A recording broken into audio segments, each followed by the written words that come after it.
압도적 뉴스 콘텐츠 3프로 뉴스룸입니다. 안녕하세요, 이주호 기자입니다. 안녕하십니까, 류종훈 기자입니다. 지금 오늘 아침에도 정말 폭우처럼 비가 쏟아졌고 네. 주간에도 비가 너무 많이 쏟아지다 보니까 그쵸. 뭐 출근 자체를 포기해야만 할 만큼 네. 대중교통이나 뭐 차가 움직이기 힘든 분들도 꽤 많으셨나 보더라고요. 저도 오늘 출근길에 저 아침에 이제 네. SK 거기 이노베이션 가야 돼서 좀 빨리 나왔거든요. 네. 그런데 지하철이 네. 잠깐 안 됐다가 다시 됐다가 난리가 났어요. 그러니까요. 그래서 이제 저도 오늘 조금 잘못하면 늦을 뻔했어요, 사실. 그러니까 이게 지금 요즘에 이걸 이상기후라고 표현하면 안 된다면서요? 이제는 약간 일상기후가 됐죠. 요즘 또 보면 그런 표현을 많이 쓰더라고요. 예전에는 장마라고 했잖아요. 네. 그런데 이제는 막 1차 우기, 2차 우기 이런 표현들도 막 나오고 있고 보면은 이제 약간 우리나라가 아열대성 기후가 네. 점점 자리 잡고 있지 않나라는 생각이 좀 들긴 합니다. 그러니까요. 얼마 전에 그 커뮤니티에서 굉장히 좀 유명했던 짤 중에 하나가 네. 기상청 욕할 수 없다. 왜요? 그 짤이 있는데 뭐냐 하면 네. 뭐예요? 엄청나게 맑은 하늘이 있는데 네. 한중간에만 딱 먹구름이 있고 거기만 비가 막 내리고 있는 거예요. 그렇기 때문에 이게 어떤 지역별로 혹은 또 이제 그 지역 안에서도 이제 그 부분마다 호구가 내리는 게 다르다 보니까 이거를 뭐 기상청 욕하면 안 된다라고 하지만 최근에 기상청에 맞춘 적이 거의 없죠. 아니 근데 그것도 그렇다 치고 이제 실제로 이 비 때문에 생업에 좀 지장 받으시는 분들 꽤 있습니다. 그렇죠. 예를 들어서 택배 배달하시는 분들 아니면 네. 실제 음식 배달하시는 분들, 그러니까 라이더 분들 그쵸. 이런 분들 물론 이제 라이더 배달의 민족은 요즘 원성이 좀 자자하긴 합니다만 어쨌든 이제 그런 분들 좀 안전하게 네. 다니시거나 아니면 조금은 불편하더라도 뭐 이렇게 좀 위험할 때는 잠시 쉬었다 가시는 것도 네. 어떨까라는 생각이 좀 듭니다. 자, 그러면 오늘의 주요 뉴스들 한번 살펴볼 텐데 앞서 말씀해 주셨던 것처럼 지금 SK 이노베이션하고 SK ENS의 합병과 관련해서 네. 뭐참 많은 분들이 여러 궁금증을 갖고 계셔서 기자간담회를 오늘 갔다 오셨죠? 예, 오늘 했습니다. 어젯밤에 이제 갑자기 합병 이야기가 결정돼서 나왔고요. 네. 이사회를 통해서. 그리고 이제 어젯밤에 긴급하게 기자들한테 이제 간담회를 참석하고 싶어서 신청을 하라고 했거든요. 네. 한 수백 개 매체가 신청을 했다고 합니다. 네. 선착순이었기 때문에 정말 발빠르게 해서 갔는데 오늘 한 매체가 한 80여 개 정도 왔던 것 같아요. 보니까. 네. 기자들은 한 100명 이상이 왔었고 그런데 제가 사진을 하나 준비를 한 게 있는데 좀 띄워주시면은 네, 보시죠. 이게 지금 보시면 기자간담회라고 써 있는 부분 반대편이 이제 반원 모양으로 이렇게 딱 기자들이 다 앉아 있었습니다. 네. 한 80여 명 있었던 것 같아요. 네. 그리고 엄청나게 취재 열기가 너무 강해서 사실 이거 이제 Q&A 할 때쯤에는 방송 카메라들이 좀 나와달라고 했었는데 그때 좀 약간 마찰도 있고 막 그랬거든요. 그만큼 지금 언론이라든지 모든 곳에서 지금 SK 이노베이션과 ENS의 합병을 지금 굉장히 지금 눈여겨보고 있다라는 그 반증이 아닌가 싶습니다. 많이들 이제 아시겠지만 합병 비율은 이제 1대 1.9로 이렇게 지금 합병 비율로 나눠졌고요. 네. SK 이노베이션이 1이고 ENS가 1.9가 되죠. 1.19. 네, 죄송합니다. 네. 1.19. 네, 1.19가 되면서 좀 이제 쉽게 생각하시기 위해서는 1.2라고 좀 그렇죠. 이해를 1.2 하시면 정도. 조금 쉬울 것 같습니다. 네. 기존에는 이제 시장에서는 1대 2 혹은 이제 1대 1.5 정도로 이렇게 예상을 했었는데 1.19로 나오면서 지금 시장에서는 아무래도 소액주주들 조금 네. 많이 염두에 둔 게 아니냐라고 하는 이야기를 많이 했습니다. 왜냐하면 이제 합병을 할 때는 보통 이제 시가 기준으로 할 거냐 자산가치 기준으로 할 거냐라고 지금 많이들 하는데 사실 주주만 생각을 한다면 네. 자산가치 기준으로 하는 게 SK이노베이션 쪽에서는 훨씬 유리했습니다. 지금 자산가치가 거의 한 80조가 넘기 때문에 네. 그걸 기준으로 하게 되면 합병 비율이 좀 많이 달라지죠. 1대 0.55 정도가 되기 때문에 그러면은 SK이노베이션 쪽에 네. 완전히 유리하게 되기는 한데 SK ENS는 우리가 아직 이제 자산 가치 전체로 얘기하면 좀 복잡할 수 있으니까 네. 자산 가치를 우리가 시가로 한번 표현해 볼까요? 그러니까 만약 네. 자산 가치를 그러니까 PBR 한 배, 그러니까 자산 가치를 그냥 풀로 딱 네. 책정한다. 그러면 SK 이노베이션 한 24만 원 정도는 돼야 된다. 그렇죠. 라고 하는 네. 거고 그다음에 근데 현재 시가는 한 12만 원 정도다. 그리고 SK ENS는 자산 가치로 따져보면 지금 자산 가치로 따져보면 한 13만 원 정도 되는 거고.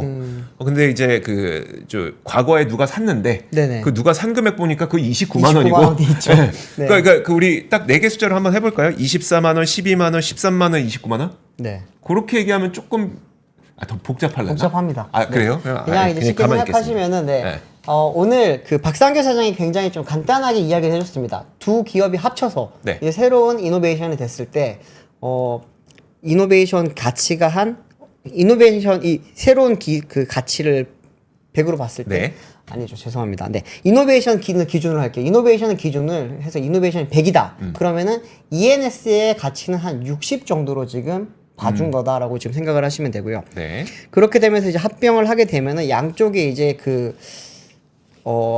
가치가 어떻게 이제 100조 정도 된다고 합니다. 지금 현재 이노베이션이 한 81조 원 정도 자산 가치가 되고 이제 ENS가 한 18조 원 정도의 자산 가치를 가지고 있다고 합니다. 네. 근데 이제 영업이익 측면에서는 SK 이노베이션이 작년 기준으로 한 1.8조 원 정도 했고요. ENS는 규모는 작은데 굉장히 알짜예요. 네. 그러다 보니까 작년에 영업이익이 한 1.3조 원 정도 됐다고 합니다. 그러면 양쪽이 합치게 되면은 약 한 3조 원 정도 넘는 영업이익을 내는 회사가 되고 기업 가치는 자산 가치는 이제 한 100조 원 정도 그렇죠. 된다고 합니다. 네. 자산 가치가 100조가 어느 정도냐 하면은 네. 아시아 태평양 지역에서 민간 에너지 기업 중에서 가장 큰 규모가 되고요. 태평양까지 합쳐서요? 네, 아시아 태평양 지역에서요. 민간 에너지 네. 국영 기업 빼고요. 그리고 이제 전 세계적으로 봤을 때도 한 9위 정도 되는 규모라고 합니다. 네. 그렇기 때문에 굉장히 큰 어떻게 보면 이제 뭐 공룡급 오는 에너지 기업이 탄생하게 된다라고 하는 헤드라인이 많았었는데 그게 그냥 뭐 칭찬하기 위한 그런 게 아니고 실제로도 지금 굉장히 규모가 커지게 된다고 합니다. 네. 그러면 다들 궁금하신 거는 사실 왜 합쳐? 음. 왜 합치냐는 거잖아요, 사실은. 네. 지금 SK 이노베이션 같은 경우에도 뭐 이렇게 편차는 있지만 그래도 계속 이제 잘 해왔던 기업이고 ENS 같은 경우에는 뭐 잠시 말씀드렸지만 LNG라든지 도시가스 쪽에서 워낙 지금 높은 이익을 내면서 그런 잘 해오고 있던 기업이긴 한데 사실은 예전에 두 기업이 하나의 기업이었어요. 네. 25년 만에 다시 재결합을 한다라고 오늘 이야기를 많이 했었는데 어떤 거냐면은 지금 SK 이노베이션은 사실상 중간지주 회사잖아요. 네. 그러면서 에너지 쪽을 총괄하고 있는 회사고요. 근데 이제 에너지라고 하면은 우리가 흔히들 생각하시는 석유화학 네. 쪽이 있고 또 요즘 많이 알고 계시는 배터리, 전기 쪽이 있죠. 근데 가스도 역시나 ENS가 담당을 하고 있는 에너지 쪽이고 네. 또 이제 미래 에너지로 또 하나 이제 잡히고 있는 거는 수소 쪽이죠. ENS가 지금 수소 쪽에도 굉장히 많이 투자를 하고 있고 뭐 미국에 있는 플러그 파워에 투자를 한 점도 있고요. 또 이제 지금 그레이 수소 쪽에서는 ENS가 굉장히 지금 앞서 나가고 있는데 앞으로는 그린 수소, 이제 블루 수소 쪽에도 지금 기술을 많이 지금 축적을 하고 있는 상황입니다. 네. 그렇기 때문에 이거를 하나로 총괄을 해서 토탈 에너지 솔루션 기업으로 지금 회사의 가치를 좀 높여보겠다라고 네네. 하는 게 SK 이노베이션의 어떻게 보면 강조했던 부분인데 다들 알고 계시죠? 지금 SK온이 굉장히 힘듭니다. 힘들죠. 네. SK온 같은 경우에는 사실 굉장히 작년까지만 하더라도 전기차라든지 배터리 시장에 대한 급격한 성장이 예상됐기 때문에 투자를 굉장히 많이 했습니다. 네. 캐펙스 투자만 한 7, 8조 원 정도 지금 집행한 상태였는데 그런 상황에서 지금 투자를 이만큼 늘려놨는데 전기차 판매가 생각보다 많이 안 팔리고 있죠. 많이들 아시겠지만 이제 전기차 업체와 배터리 업체는 공급 계약을 맺습니다. 네. 공급 계약을 맺을 때는 수주죠. 그렇죠. 그런데 전기차가 판매가 되면은 여기 배터리 기업이 배터리를 공급하지 않습니까? 아, 그 전까지는 그러면 배터리 공급이 일어나지 않습니까? 그렇죠. 배터리를 공급이 되어서 전기차가 팔려야지만 네. 매출이 잡히게 되는 거거든요. 그러다 보니까 이제 지금 올해 SK온 같은 경우에는 실적이 사실 많이 좋진 않습니다. 네. 그래서 지금 계속 적자 행진을 하고 있고 2분기도 현재 지금 잠정 실적이 아직까지 나오진 않았지만 네. 뭐 증권사에서 추측하기로는 한 3천억 원에서 한 4천억 원 정도의 적자를 볼 거라고 지금 이야기를 하고 있습니다. 근데 다들 알고 계시겠지만 그렇게 캐즘이라고 하는 상황에서도 저는 캐즘을 싫어합니다. 사실 성장 둔화라고 하는 상황에서도 네. 20%가 넘는 성장세를 보이고 있습니다. 엄청난 성장세를 보이고 있고 이게 지금 전문가들마다 이야기가 다르긴 하지만 25년 후반기부터는 아무래도 그 부분이 많이 이제 해소가 될 거라고 보고 있는 상황이에요. 네. 그런 상황에서 지금 SK온이 지금 현재 한 몇 분기 연속 적자를 낸다고 해서 포기를 할 거냐? 너무나도 큰 안 미래 되죠. 창업이잖아요. 네. 한 1년 정도 더 버티면 되는데 그런 상황이기 때문에 이럴 때 그러면은 SK온의 모회사인 이노베이션 측에서 조금 더 이거를 도와줄 수 있는 방안을 마련해보자라고 하면서 구조를 지금 새롭게 개편을 하고 있는 것입니다. 네. 한번 지금 SK그룹 지배구조 현황 한번 좀 띄워주시면 좋겠는데요. 이번에 ENS와 이제 이노베이션이 합병을 하게 됐고요. 그리고 또 하나는 SK온이 어쨌든 자생력을 가지려면 현재로서는 조금 뭐 현금이 있어야 됩니다. 네. 그러다 보니까 SK 트레이딩 인터내셔널이라고 하는 회사와 SK 엔텀이라고 하는 회사가 있습니다. 네. 이 세 회사가 오늘 이제 합병을 하기로 지금 또 공시를 했습니다.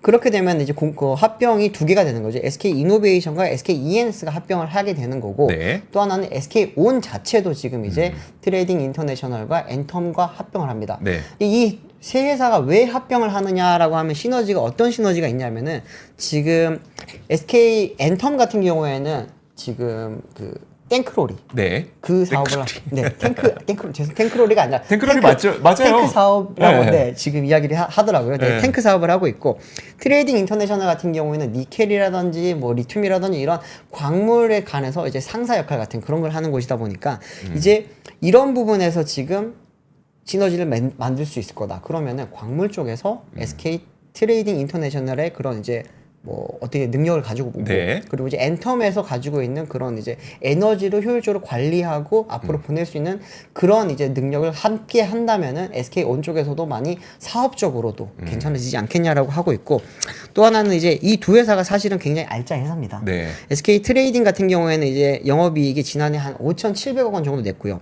그리고 SK 엔텀도 탱크 사업을 하면서도 작년에 한 500억 원 정도 수익을 냈습니다. 되게 알짜네요. 네, 그러다 보니까 이 두 회사의 그런 이제 유동성을 조금 확보를 하면서 SK온도 지금 현재 상황에서 약간은 그 숨통을 틔우면서 새로운 지금 사업을 준비를 할 수 있지 않을까라고 하는 이야기가 나오고 있는 겁니다. 사실 SK온 같은 경우에는 이제 올해만 사실 조금 넘기면 내년부터는 조금 괜찮아질 수가 있어요. 네. 요즘 지금 이제 결국에는 배터리 업체들이 어떤 회사에 수주를 하고 어떤 회사에 공급하는지가 중요해지는데 지금 뭐 올해 잘 아시겠지만 가장 큰 공급체였던 현대차라든지 또 이제 포드 쪽에 공급이 많이 지금 힘들었던 상황이죠. 네. 그런데 이제 내년부터는 SK 그 현대차 그룹에서도 지금 공급량이 많이 늘어날 수가 있고요. 또 포드 같은 경우에도 최근에 이제 폭스바겐의 MEB 플랫폼을 활용한 새로운 신차들이 지금 한 2대, 3대씩 지금 대기를 하고 있는 상황입니다. 이 차들 같은 경우는 유럽 시장에서 한 3만 유로 정도에서 지금 내외로 판매가 될 수 있는 차량이다 보니까 판매량이 많이 늘 수가 있거든요. 뭐 그런 부분을 포함을 해서 지금 이제 포드, 폭스바겐 쪽의 공급량이 앞으로 계속 조금씩 늘어날 가능성이 있습니다. 여긴 또 외부적인 요인도 있는데 네. 사실 지금 폭스바겐 그룹 같은 경우에는 노스볼트를 통해서 배터리 자체적으로 생산하는 걸 좀 많이 준비를 하고 있던 상황인데 못 만들고 있죠. 노스볼트가 지금 엄청 어려워요. BMW가 20억 유로치의 지금 배터리 공급 주문을 취소를 했고요.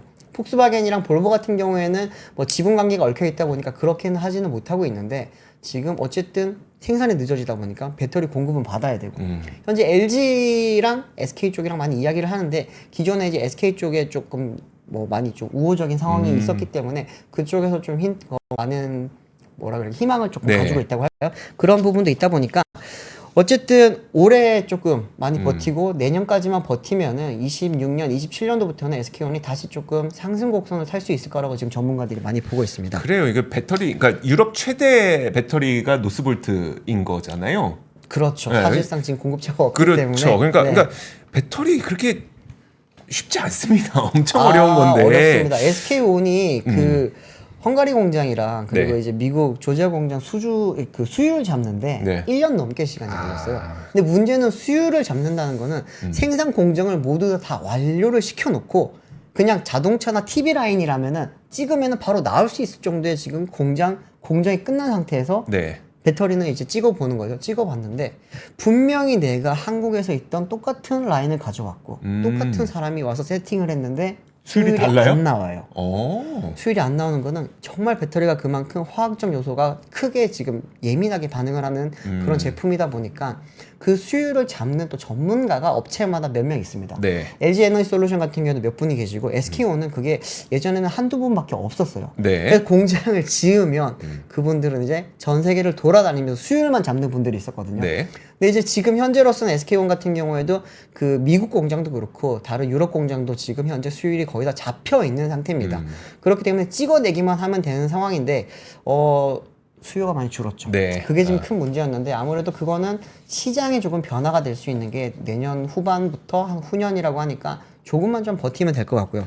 오늘 이제 기자간담회에서 나왔던 이야기 중에 하나는 그 KKR이라고 하는 사모펀드가 있습니다. 이곳과의 지금 관계가 앞으로 좀 어떻게 될 거냐라는 게 이번 SK이노와 SKENS의 합병에 지금 마지막 남은 허들이라는 이야기가 있거든요. 그러니까 그 지금 KKR이 들고 있는 지분이 SKENS 지분의 10% 정도를 들고 있는 것으로 알려져 있죠. 맞습니다. 네. 그리고 여기에서 아마 많은 분들이 정말 가장 핵심적으로 궁금해할 만한 것이 그 그러니까 상환 전환 우선주를 KKR이 들고 있고 네. 알려진 바에 따르면 그 KKR은 분명히 이 상환 전환 우선주를 29만 원에 산 걸로 알고 있는데 네. 이게 그 사실 그러면 KKR이 29만 원에 그걸 산 거니까 네. SKENS의 가치를 주당 29만 원으로 만약에 책정을 하게 되면 네.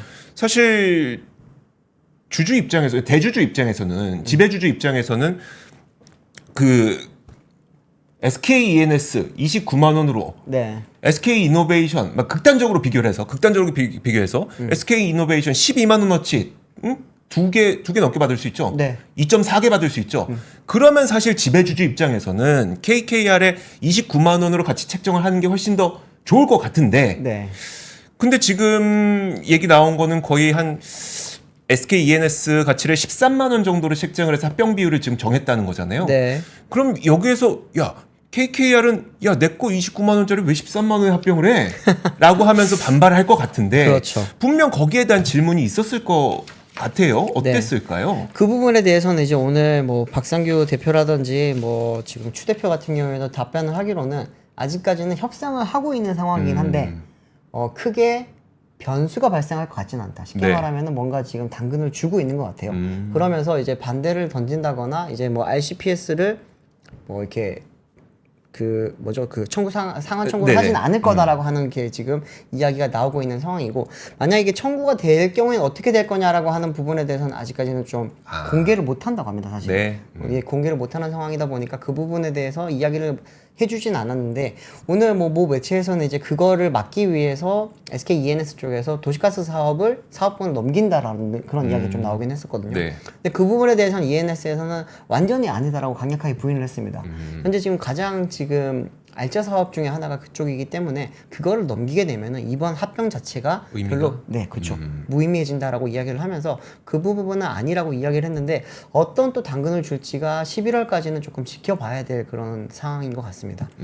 어쨌거나 지금 뭐 두 회사가 합치면서 SK온만 지금 살리기 위해서 이렇게 전체 SK그룹이 나서는 거냐라고 그런 질문도 좀 있긴 했는데, 그런 건 아니고 어쨌든 미래 사업을 조금 준비해 가는 차원에서, 그리고 기존에 있었던 에너지 관련된 그런 좀 산발되어 있던 그런 사업을 하나로 모으면서 시너지를 만들기 위해서 이번에 하는 거다라고 하는 이야기를 좀 많이 강조를 했고요. 제 생각에도 최근에 두산도 그랬지만 네. 이제 사업 부분별로 이 시너지가 날 수 있는 부분은 조금 합쳐 놓으면 좋기는 해요, 사실. 근데 이제 그 과정에서 지금 잡음이 조금 있는 과정이고, 또 중요한 건 타이밍인데, 네. 타이밍에 왜 하필 지금이냐? SK온이 힘들 때, 혹은 또 이제 또 여러 가지 지금 상황이 있는 뭐 있잖아요. 네. 그런 부분이 있을 때 하필 이렇게 하느냐라고 하면서 뭐 여러 가지 해석이 나오고 있는 상황인데, 조금 지켜볼 필요는 있을 것 같기는 합니다만, 제 생각에는 조금은 괜찮게 진행될 수 있지 않을까. 지난번에 제가 기억하기로는 인덱스 시간에 저희 권순희 취재팀장이 네. SK그룹에 대해서 면밀한 분석을 좀 해줬던 걸로 기억이 나는데 네네. 했었죠? 했었죠. 했었죠. 네. 그때 이제 그냥 되게 계략적으로 현재 SK그룹의 상황을 한번 살펴보면 네. 일단 말씀하셨던 것처럼 SK온을 살리기 위해서 돈이 필요한 건 사실인데 네네. 근데 더 중요한 거는 SK 하이닉스가 지금 돈을 잘 벌고 있긴 하지만 그렇죠. 이것도 이제 다음 세대의 어떤 계속 투자를 위해서 지금 좀 낙후되어 있는 설비 투자도 계속 해야 되고 네. 장비도 교체해야 되고 하다 보니까 SK 하이닉스도 지금 들어갈 돈이 많고 거기에다 그렇죠. SK 온도 시장 산업이 회복될 때까지 좀 버텨야 될 돈이 필요하고 네. 이렇게 다양한 곳에서 돈을 아주 잘 버는 곳에서도조차 돈이 좀 필요한 상황이기 때문에 사업 구조를 좀 재편해야 될 필요성이 굉장히 커 있는 상태이다라는 네. 이야기를 해줬기 때문에 지금 그 어떤 그 명분에 대해서는 어느 정도 좀 공감이 되고 있는 것 같습니다. 다만 그럼 합병 비율에 대해서는 계속해서 좀 이야기가 나오게 되겠네요. 네, 이건 좀 지켜봐야 될 것 같고 지금 뭐 그 총알 이야기를 많이 하시는데 총알 이야기 당연히 사실 맞죠. 맞는데 만약에 SK온이 정말로 총알만 생각을 했다면은 기존에 나왔던 네. SK N무브랑 뭐 합병을 아. 한다든지 여러 가지 다른 방안들이 있었을 겁니다. 엔모브도 돈 잘 벌죠. 네. 그럼에도 불구하고 이제 그때 막 SK 온무분이 SK 뭐 무브 온이니 약간 뭐 이상한 그런 이제 이야기까지 막 많이 나오긴 했었는데 네. 이제 SK 온 쪽에서도 SK 그룹 자체적으로도 지금 어쨌든 합칠 때 뭔가 단순히 그냥 재무적인 이유로만 합칠 게 아니라 사업적으로 시너지를 낼 수 있는 방안들을 계속해서 지금 강구를 했다고 합니다. 시나리오가 네. 한 열 몇 가지가 있었대요, 사실. 그런데 이제 그 시나리오 상에서 봤을 때 그 단순히 재무적인 부분만 본 게 아니라 사업 그리고 이제 주주들도 좀 달려야 되고 네. 여러 가지 상황들을 고려를 하면서 이제 모두가 조금은 제일 적게 손해 볼 수 있는 방안 그걸 지금 찾으려고 했다고 합니다. 알겠습니다. 자, 다음 이야기는 두산 에너빌리티 얘기를 좀 간략하게 해볼까 해요. 아, 네.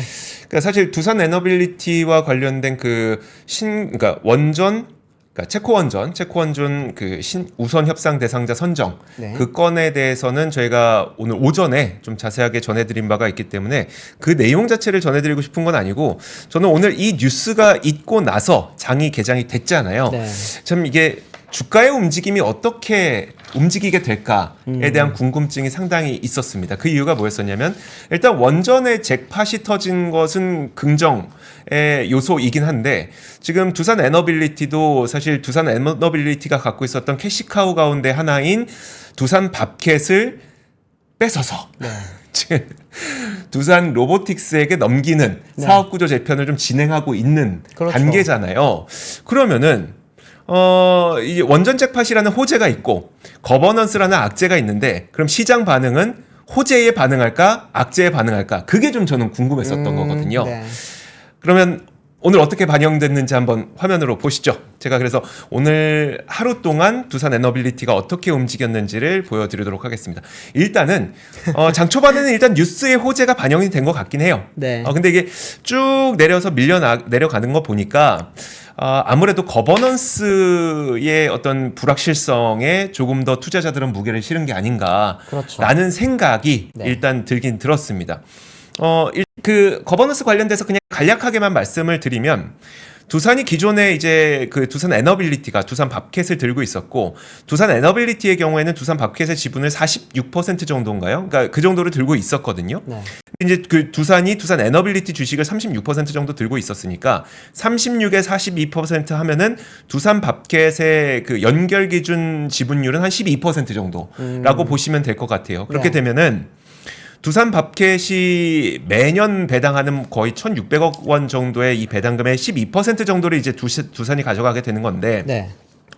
요거를 두산 로보틱스에게 두산 밥캣을 넘긴다는 거죠. 그쵸. 근데 두산 로보틱스 뭐 여러 가지 중간에 여러 가지 과정이 있겠지만 두산 로보틱스가 두산 밥캣의 100% 자회사가 되면 네. 그럼 두산 로보틱스 이 100% 자회사가 되면 두산이 들고 있는 두산 로보틱스만큼 지분만큼의 1,600억 배당의 그 지분만큼에 해당하는 금액을 두산이 모두 다 들고 가게 되는 그렇죠. 그런 이제 굉장히 아름다운 그러니까 두산 입장에서는 네. 주식회사 두산 입장에서는 그 아름다운 것을 가져갈 수가 있게 되는데 문제는 그건 주식회사 입장이고 그렇죠. 에너빌리티 주주들은 그럼 어떻게 가 되는 거잖아요. 맞습니다. 거버넌스 측면에서 사실 두산 에너빌리티 주주분들에게는 사실 두산 밥캣이 두산 로보틱스 자회사로 변경되는 것이 굉장히 안 좋을 수밖에 없는 겁니다. 그래서 네. 결국은 거버넌스만 생각하면은 사실 두산 에너빌리티에게는 굉장히 부정적인 거고 네.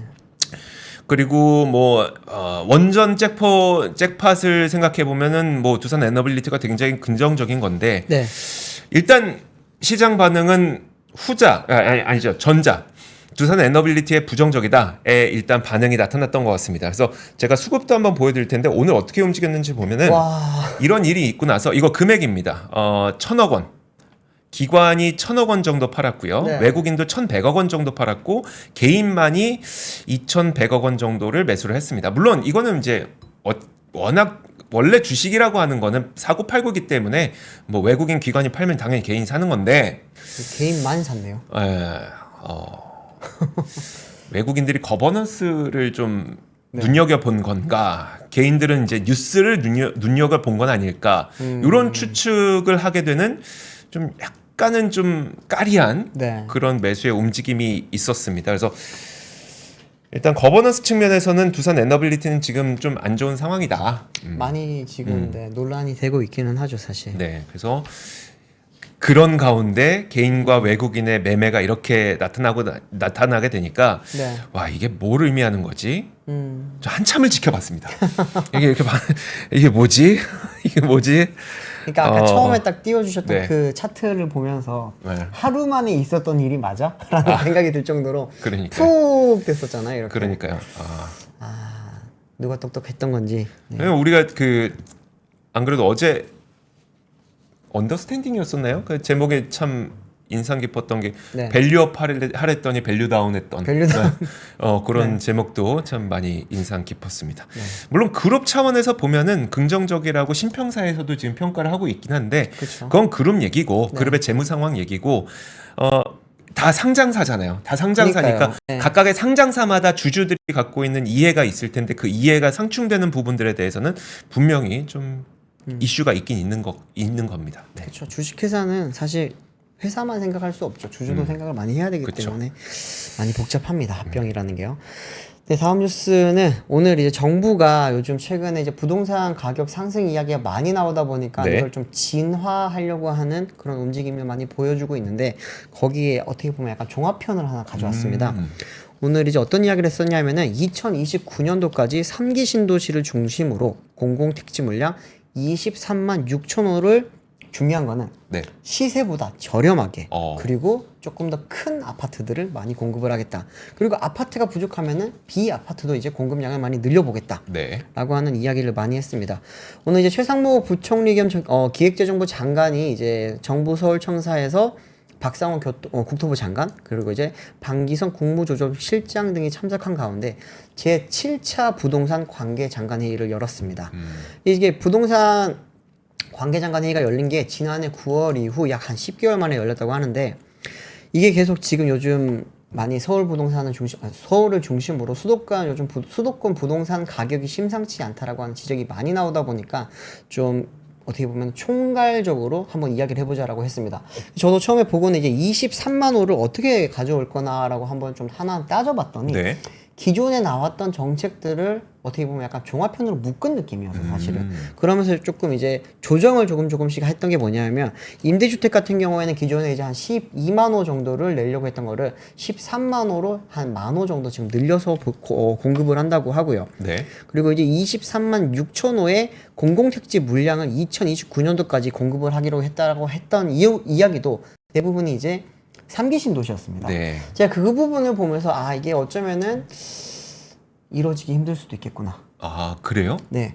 사실 왜냐하면 지금 이제 3기 신도시 같은 경우에는 대부분 아직 삽을 못 떴어요. 네. 삽을 못 뜨고 있는 상황이고 이제 사전 청약했던 부분이 본 청약으로 이루어지지 못하고 있는 부분이 많다 보니까 이야기가 나오고 나서 많이 지금 좀 회의적인 이야기도 나오고 있고 비판도 좀 많이 나오고 있는 현재로서는 그런 상황입니다. 또 이제 9월 달로 예정된 이제 2단계 스트레스 DSR 같은 경우에도 이번에는 미루지 않고 차질 없이 진행을 하겠다고 이야기를 했고요. 뭐 이렇게 지금 정부가 어쨌든 부동산 가격을 한번 잡기 위해서 움직임을 보여주고 있다는 걸 나타내고 있는 상황이었는데 오늘도 역시나 이제 한국 부동산에서 발표한 걸 보면은 뭐 아파트 가격은 또 올랐습니다. 또 올랐고 전세 가격도 또 올랐고요. 특히나 이제 지금 1월 달부터 5월 달까지 이제 부동산 PF 대출 보증 공급 등의 영향으로 작년보다 공급이 개선이 된 상황인데도 불구하고 계속 가격이 오르고 있다 보니까 네. 정부 쪽에서는 이제 이거 공급 부족 때문에 가격 오르는 거 아닙니까? 라고 하는 이야기에 대해서 계속 아니다라고 답변을 하고 있기는 한데 사실 현장에서 들리는 이야기를 들어보면은 사실상 공급 부족이 맞다라고 하는 이야기가 많고요. 네. 그러다 보니까 지금 이제 정부 쪽에서는 어떻게든지 공급을 늘려야 되겠다고 하면서 오늘 23만 6천 호 이야기를 꺼낸 건데 기존의 대책들을 그냥 하나로 묶어서 종합편을 만들어준 거 이상의 네. 큰 의미가 없다 보니까 과연 효과가 있을지에 대해서는 조금은 의문스러운 상황이라고 볼 수 있습니다. 알겠습니다. 지금 보면은 부동산 가격이 조금씩 기존 주택 가격이 좀 올라가고 있고 그 중에서도 네. 수도권 주택 가격이 좀 올라가고 있고 그러다 보니까 그 사실 또 앞으로 금리 인하를 앞두고 있는 상황에 네네. 만약에 이제 미국에서조차 금리를 내리게 되면 우리나라도 어쨌든 순차적으로 금리 인하 단계를 좀 밟아가야 될 텐데 네. 그렇게 되면 사실 금리 인하를 통해서 돈이 이제 기업으로 들어가고 자본시장으로 들어가고 이런 걸 바라지만 여기서 다시 이제 부동산으로의 그게 쏠릴까봐 네. 많은 걱정을 하다 보니 정부 쪽에서도 공급 부족 아닙니다. 집값 더 안 올라갈 거예요를 자꾸 뉘앙스를 보여주고 있고 그 다음에 최근에 계속 그 그러니까 시중 5대 은행에 대해서 현장 점검을 계속 하고 있잖아요. 하고 있죠. 네. 현장 점검하다 보니까 시중은행들도 알겠어. 금리 올릴게. 분명 시장 금리는 3.3%까지 내려갔지만 네. 시장 금리는 내려가도 우리는 대출 금리 올리겠습니다. 해갖고 대출 조이겠습니다를 계속 하고 있는 게 그렇죠. 약간 이제 엇박자가 나고 있는 것처럼 보이는 거죠. 네. 분명 사람들의 심리는 부동산 가격 올라갈 것 같은데라고 하면서 계속 매수가 조금씩 늘어나고 있고 네. 왜냐하면 서울의 그러니까 매매 거래 수도 지난 5월에 5천 건 넘었잖아요. 넘었죠. 5월 맞죠? 5월에 5천 건 넘었잖아요. 6월은 더 많이 지금 나올 네. 예정입니다. 그러면 이제 매매가 막 일어나고 있는데 정부에서는 이제 야 부동산으로 그렇게 돈 쏠리면 안 돼. 금리 또 앞으로 내려갈 건데 라고 하면서 쪼이고 있고 네. 약간 이게 그 엇박자가 좀 나고 있는 그런 상황으로 보입니다. 이창용 총재가 한국은행 총재가 최근에 한번 비슷한 이야기를 하면서 이게 부동산으로 쏠리지 않을 수 있는 정부의 그런 대책이 좀 필요하다라는 식의 네. 이야기를 했잖아요. 어쩔 수가 없어요. 지금은 하반기에 어쩌면은 지금 뭐 서민들이라든지 네. 산업을 살리기 위해서는 이제 금리 인하에 대한 필요성이 확실히 지금 다들 공감을 하고 있는 상황이긴 하지만 내렸을 때 그 효과가 전부 다 부동산으로 쏠려가 버리게 되면은 결국에는 사람들이 또 빚을 더 많이 내서 집을 사고 네. 그러면은 실물 경제는 다시 돌아가지 못하죠. 음. 빚을 많이 냈으니까 그쵸. 돈을 못 쓰잖아요. 그렇죠. 그런 상황을 지금 우려해서 지금 그런 이야기를 하는데 잠깐 공급 부족 이야기를 잠깐 드리면은 그 국토부 쪽에서 발표를 할 때는 공급 부족이 아니라고 했었는데 이제 언론들이 조금 분석을 해보니까 작년에 주택 인허가 수가 한 20% 정도 이제 부족했다고 합니다. 네. 그렇기 때문에 이 부분에 대해서도 지금 악화될 수 있는 가능성이 좀 있어요, 사실은. 왜냐하면 3기 신도시 늦어지고 있는 것도 있고요. 재건축, 재개발 쪽에서도 지금 건축비 때문에 공사 진행이 멈추는 것도 굉장히 많거든요. 그렇죠. 그런 부분 때문에 이제 영향을 많이 받는 건데 특히나 그들이 지금 대부분이 수도권에 좀 몰려 있다 보니까 네. 이게 결국에는 이제 수도권 아파트 가격에 좀 직격탄을 주지 않겠냐라고 하는 이야기입니다. 알겠습니다. 네. 자, 그리고 다음 거는 조금 기분 좋게 한번 들어볼까요? 제가 저희 팀에서 우리 류종훈 기자는 자동차, 네. 그리고 바퀴 달린 뭐 비행기, 움직이는 거 다 하죠. 움직이는 거 다 하고, 그 다음에 부동산 하시잖아요. 네. 저는 경공업, 섬유, 패션, 패션 좋아하시잖아요. 네. 플랫폼, 그쵸. 그리고 먹을 거. 저 그런 거 되게 좋아하는데. 네. 요즘에 제가 보면은 이 한국 소주의 글로벌 인기가 약간 심상치가 않습니다. 그래요? 네, 요즘에 좀 그래요. 근데 오늘 때마침 저도 안 그래도 좀 그렇게 주목을 하고 있었는데 때마침 롯데칠성이 대미 소주 수출이 지난 3년 동안 연평균 46%씩 성장했다. 46%요? 연평균 46%씩 성장했다고 밝혔어요. 와, 연평균 46%. 네. 네, 그러니까 이게 미국에서? 근데 사실 우리가 그 음식물이 어떤 해외에서 인기가 있을 때에는 네. 예를 들어서 뽀로로 음료수가 몽골인가요? 거기서 되게 인기를 끌고 있는데 팔도 거죠, 팔도 그쵸. 거. 이게 갑자기 왜 나가 있어? 그리고 뭐 러시아에서 밀키스가 그렇게 인기를 끌고 있고 그쵸. 캄보디아에서 바카스가 인기를 끌고 있는데 그건 사실 어떻게 보면 약간 느닷없이 뭐 러시아인이 아니면 캄보디아 영업 뭐 어떤 오퍼상이 네. 우리나라에 와서 먹어보고 맛있네 해갖고 사갖고 들어간 거. 약간 이게 전략적으로 들어간 게 아니라 어떻게 보면 약간 느닷없이 열풍 일으키는 거. 네. 그런 거라고 친다면 사실 소주의 경우에는 지금 롯데 칠성음료도 지난해 12월에 미국 주류 회사와 업무 협약을 체결하고 좀 본격적으로 진출을 하기 시작했다고 보면 될 것 같거든요. 네. 그래서 약간 전략적으로 들어가고 있는 거다라고 보시면 될 것 같습니다. 그래서 그 예전에 그 열풍과 지금의 열풍이 좀 다른 건 또 뭐냐면 네. 옛날에 우리가 이제 소주가 뭐 K 소주, 뭐 K 막걸리 해외에서 인기 많고 이런 것들 얘기했었잖아요. 그쵸. 대부분 타겟이 해외 교민이었어요. 맞아요. 해외 교민들이 마시느라고 좀 수출했던. 네. 근데 그거는 그 시장에 파고들지 못하잖아요. 그쵸. 근데 지금 이거는 지금 보면은 대부분 뭐 그 월마트라든지 아니면 코스트코라든지 이런 대형 유통 매장을 지금 뚫고 있는 거거든요. 그거 그거는 대단하다. 이제 교민뿐만 아니라 현지에 있는 일반인들까지도 소주를 접할 수 있다는 것이기 때문에 네. 사실 이거는 약간 구조적으로 달라졌다. 소주에 대한 그 미국에서의 그 바라보는 시각이 네. 좀 달라졌다고 보시면 될 것 같고, 또 제가 흥미로운 포인트 하나 짚어드리고 싶은 건 뭐냐면, 자 화면 한번 보여주세요. 이 베트남이나 아니면 동남아에 가면 소주가 인기가 되게 많고요. 소주는 그리고 베트남과 같은 동남아에서는 굉장히 비싼 술입니다. 이 태양 소주라고 하는 거 있죠. 이거 누가 만들까요? 옆에 진로라고 써 있는 것 같은데. 아닙니다. 아니에요? 이거 네. 태양 소주라는 거 그 베트남 현지 기업인 타완당 1999가 만든 거예요. 아, 그러니까 가짜 소주예요. 가짜 소주. 소주가 아니에요, 그러면? 그러니까 우리 가짜 소주. 그러니까 소주를 먹어보고 현지에 있는 주류 기업이 맛을 비슷하게 내서 판매한 거죠. 왜 이렇게 하냐면 우리나라 소주가 현지에 가면은 거의 그 예를 들어 하이네켄보다 3배는 비쌉니다. 이야, 고급 술이네. 그러면 현지에 계신 분들은 비싸요. 네. 그러면은 이 한국 소주랑 정말 비슷하게 맛을 내서 만든 다음에 이걸 저렴하게 판매하죠. 그러면 그분들은 한국 소주 마시는 느낌이 나면서 네네. 대신 저렴한 돈으로 먹을 수 있기 때문에 이런 것들이 좀 유행을 하고 있긴 한데 문제는 뭐냐면 만약에 저게 흥행을 하게 된다. 그럼 분명히 베트남이나 뭐 동남아에서 막 태국에서 소주 마신대 막 소주 열풍이래. 그런데 우리나라한테 도움 하나도 될 거 없는 그렇죠. 그런 게 될 가능성이 좀 있습니다. 어쨌든 근데 중요한 거는 베트남도 그렇고 미국도 그렇고 여러 곳에서 한국 소주에 대한 그 바라보는 시각이 좀 달라지고 있다. 라는 것을 전해드리겠습니다. 갑자기 주정 사업이 잘 되겠다라는 생각이 좀 드네요. 주정사업 그러니까 네, 저 사람도 주정 사가서 소주 만드는 거 아닐까요? 그거 걔네가 만들던데. 왜냐면은 네, 네, 네. 그거 제가 좀 추가 취재를 해볼게요. 네네.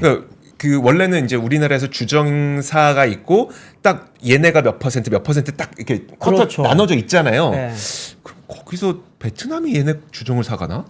앨리스 정님이 두바이 초콜릿 같은 거네요라고 하는데. 두바이 초콜릿이 뭐예요? 그 요즘 그 두바이 초콜릿이 굉장히 핫한데 이게 우리나라에서 이제 편의점에서 본격적으로 판매를 시작을 했거든요. 네. 근데 이게 매진이에요. 아. 줄 서서 오픈런해도 못 먹어요. 근데 실제 두바이에서 갖고 온 거예요? 아니요, 우리나라에서 만든 거예요. 레시피가 있다 보니까 그걸 네. 그대로 지금 만들어서 파는데 그래서 어떤 분들이 말씀하시기로는 내가 직구에서 먹은 거랑 맛이 다르다 이런 이야기도 좀 있기는 한데 그러니까 루몽님 말씀이 딱 맞아요. 그러니까 네. 소주가 무슨 특허 있는 것도 아니고 그러니까, 한국 소주는 예. 그러니까 우리가 저런 걸 경계하는 겁니다. 예를 들어 우리나라에 뭐 이렇게 뭐 중국 음식이 들어온다고 우리가 중국집에서 밥 먹는다고 네. 중국이 좋은 게 하나도 없잖아요. 맞아요, 그러지 맞아요. 않기 위해서는 우리나라에 있는 소주 기업들, 그러니까 주정 기업들 이런 기업들이 전략적으로 파고들어서 다른 소주를 마시지 않고 한국 소주를 마실 수 있게끔 좀 전략적으로 파고들어야 된다는 얘기를 하고 싶은 거예요. 그쵸. 이미지가 바뀌고 있으니.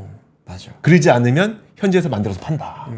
거기서도 그런 걸 해야겠다. 우리가 보면은 참이슬 마시는 사람 참이슬만 먹고 네. 새로 먹는 사람 새로만 먹잖아요. 네. 그러면은 저 나라에서도 태양을 못 먹게 어. 각각 업체마다 뭐 진로든 롯데든 어쨌든 업체마다 그쵸, 네. 우리 소주의 맛을 그들의 머릿속에 남길 수 있는 마케팅과 그러니까요. 판촉 좀 그런 필요하지 게 않을까 필요한 싶어요. 거죠. 네. 네. 자, 좋습니다. 자, 3프로 뉴스룸이 오늘 준비한 소식은 여기까지입니다. 오늘 소주 얘기 때문에 많은 분들 좀 반발하고 계시는 것 같은데. 네. 자, 3프로 뉴스룸은 내일 돌아오겠습니다. 고맙습니다. 감사합니다. 박근영, 이선영, 사경인, 염승환 투자 마스터들의 세심한 케어로 건강한 투자 습관을 만드세요. 3프로 멤버십 3프로 앱에서 확인하세요.